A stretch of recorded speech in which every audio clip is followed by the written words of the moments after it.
ధ్యానం రసాయన శాస్త్ర విన్యాసం.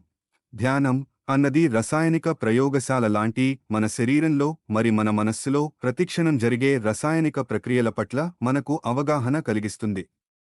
అది మన శరీరం యొక్క రసాయనిక విన్యాసాన్ని సమూలంగా మార్చివేసి మన ఆరా ను శుద్ధి చేసి మనల్ని దయాళువులైన ఉన్నత తలాల మాస్టర్లతో ఉన్నత తలాలకు చెందిన రసాయనిక మూలకాలతో అనుసంధానం చేయగలుగుతుంది.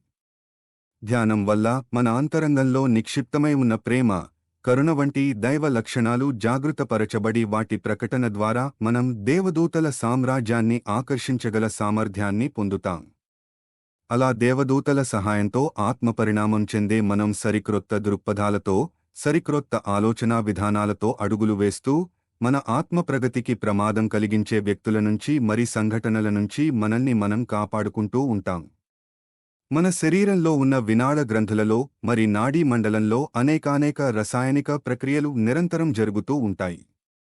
తద్వారా మన ఈ శరీరంలోని మౌలిక రసాయనిక మూలకాల విన్యాసం మార్పు చెందబడి మనలో రోగ నిరోధక శక్తి పెరిగి మనం మన చుట్టూ ఉన్న పర్యావరణ కాలుష్యాన్నే కాకుండా మానసిక కాలుష్యాన్ని కూడా తట్టుకుని నిలబడగలిగే సామర్థ్యాన్ని పొందుతాం. మనలో మానసిక కాలుష్యం కలుగడానికి కారణం మనలోని మూసపోసిన ఆలోచనా విధానాలు వాటిని పెంచి పోషిస్తున్న మనలోని వ్యామోహం, వేర్పాటుతనం, దురాశ మూఢత్వం వంటి అహంకారపు ధోరణులు. ఈ ధోరణులే ఈ భూమి మీద యుద్ధాలు, విప్లవాలు, ఊచకోతలు వంటి అఘాయిత్యపు చర్యలకు పాల్పడే దుర్మార్గులుగా మన వ్యక్తిత్వాన్ని దిగజార్చుతాయి. అంతేకాకుండా మనల్ని రేడియో ధార్మిక వ్యర్థాలను, వైరస్లను ఇతర సూక్ష్మక్రిములను వ్యాప్తి చేసే ప్రమాదకారులుగా మారేట్లు ప్రభావితం చేస్తాయి. నిజానికి మనం కెమికల్ ఫ్యాక్టరీల యొక్క వ్యర్థాల వల్లనో రేడియో ధార్మిక ప్రయోగాల వల్లనో మన పర్యావరణం కాలుష్యానికి గురికాబడుతోంది అనుకుంటున్నాం. కాని వాటి వెనుక ఉన్నది మానసిక కాలుష్యానికి గురి అయి ఉన్న శాస్త్రజ్ఞుల యొక్క ప్రమాదకరమైన మేధస్సు మాత్రమే అని గుర్తించాలి. సమాజానికి మేలు చేయగలిగిన సామర్థ్యాన్ని కలిగి ఉన్న ఈ మేధావులు ఇలా మానసిక కాలుష్యానికి గురి అయ్యి తమకు తాము ప్రమాదకారులుగా మారడమే కాకుండా ఇతరులను కూడా ప్రభావితం చేసి వారి ద్వారా సమాజంలో అనేక విధ్వంసాలను సృష్టిస్తూ మొత్తం విశ్వాన్నే కలుషితం చేస్తున్నారు. వీరి బారినుంచి సామాన్య ప్రజలు రక్షింపబడాలంటే ప్రజల భౌతిక, మానసిక భావమయ శరీరాలు ఈ విపత్తులను తట్టుకుని నిలబడాలంటే ధ్యానం ద్వారా క్షేత్రస్థాయి నుంచి వారి వివిధ కోశాలు శుద్ధిపరచబడాలి. ప్రాణమయ కోశం అన్నది కర్మల ద్వారా నిర్మితమై ఉంటుంది. కాబట్టి కర్మలు చేసేటప్పుడు మరింత జ్ఞానపూర్వకంగా ఉంటూ మరింత ఎరుకతో మనకు ఇతరులకు కూడా మేలు కలిగించే సత్కర్మలనే సదా చేపట్టాలి. దాంతో క్రమంగా మన ప్రాణమయ కోశం శుద్ధిపరచబడమే కాకుండా వైరస్లను ఇతర సూక్ష్మజీవులను కూడా తట్టుకుని నిలువగలిగే రోగనిరోధక శక్తి మనలో పెంపొందింపబడుతుంది.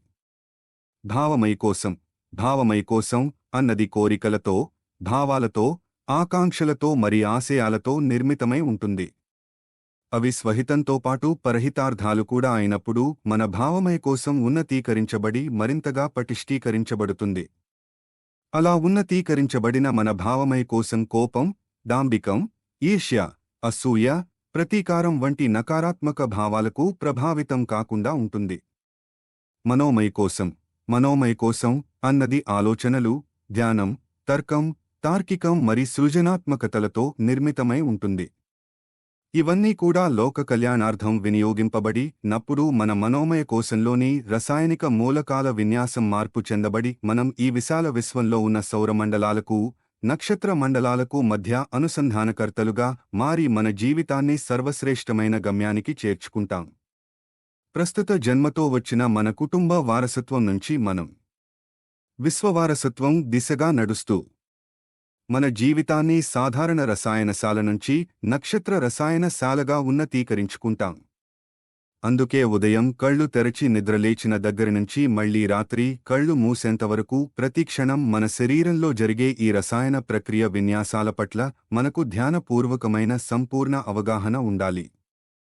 అప్పుడే మన జీవితం మన చేతుల్లో ఉంటుంది. ఈ భూమి మీద మన రాక యొక్క పరమార్థం నెరవేరుతుంది. ఆంగ్ల మూలం ఆస్ట్రోకెమిస్ట్రీ. తెలుగు స్వేచ్ఛానువాదం టి. వాణి.